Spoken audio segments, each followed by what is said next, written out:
I want to thank all of you who have written me notes of gratitude or have reposted my last video blog on the Wall Street Journal article, Why Chinese Mothers Are Superior. The issue of how we define success as we raise and educate our children is one that is very dear to my heart. And I hope at the very least that this controversy is going to give rise to careful, thoughtful, conscientious consideration of what each of us wants for our children. I've also received a lot of criticism for my video, and the critics have played very nicely into what will be my topic of discussion today. The theme of my first blog was that before we can grant that one parenting method or another leads the child to success, we first need to define what success is. And on my view, a proper definition of success must have happiness at its core. Proficiency at the violin, straight A's, admission to an Ivy League school, these are no more than superficial, conventional, empty markers of so-called success. Real success means deep personal satisfaction with life, fulfillment, sincere and abiding joy. So, my critics say, rather than having standards, forcing practice, drilling skills, demanding perfection, yelling, criticizing, demeaning, instead you would, okay, I'm taking these directly from the comments, stand back as your kids gorge themselves on cookies and have recess all day. Not listen to your mommy, but smoke weed all day instead. Let your teenagers chase girls all the time and end up drug addicts in trailer parks. Or be a, quote, black mom who brings up rapists and robbers. Forgive me for even repeating that last one. Okay, so from my view that happiness must feature prominently in any discussion of success, those follow? But you see, this criticism aligns perfectly with the whole pattern of the argument in the article, if you can even call it an argument. The author has just one weapon in her argument arsenal, and it is one that once you're onto it, is very quickly, easily, and finally disarmed. The entire article is premised on false dichotomies. On the one hand, she sets up her caricature of the Western parent, weak, lenient, indulgent, coddling. She takes advantage of the growing contempt among more intellectual parents for the self-esteem movement, or for gluttonous TV watching, or for the just try your best attitude. And then she slyly suggests that if you reject those, you accept hers. Want examples? Oh, I have many.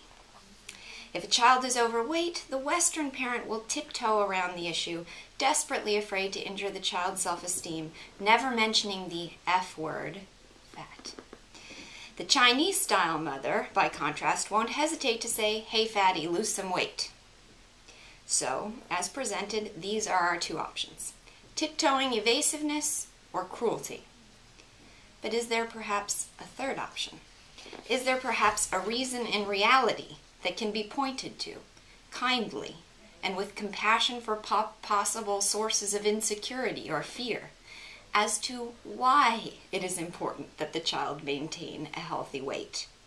Can the child be guided rationally and lovingly to a course of action that is actually in his own best interest? Now, clearly the degree to which the child may be allowed to make his own decisions must accord with the degree to which he has developed the ability to make good decisions. I'm not advocating that you let a toddler make his own menu. But the process of raising a child is the process not of getting him to cow to your rules and obey your authority, but to learn healthy, life-affirming principles in the realm of nutrition or any other. So the parent's job is neither to force nor to neglect. It is to teach. Okay, another one. If a child wants to give up in some endeavor, the typical Western parent will just let him, so she says. Parents like her, by contrast, believe that it is crucial to override all of the child's own preferences. That's a quote. To override all their preferences, because the parent knows what's best. So again, these are our two choices. Indulge his whims or forbid him all choices. But is there not a third option? Can you offer him choices within the range of optional values, like what he does to stay active, what instrument he plays, or how he spends his leisure time?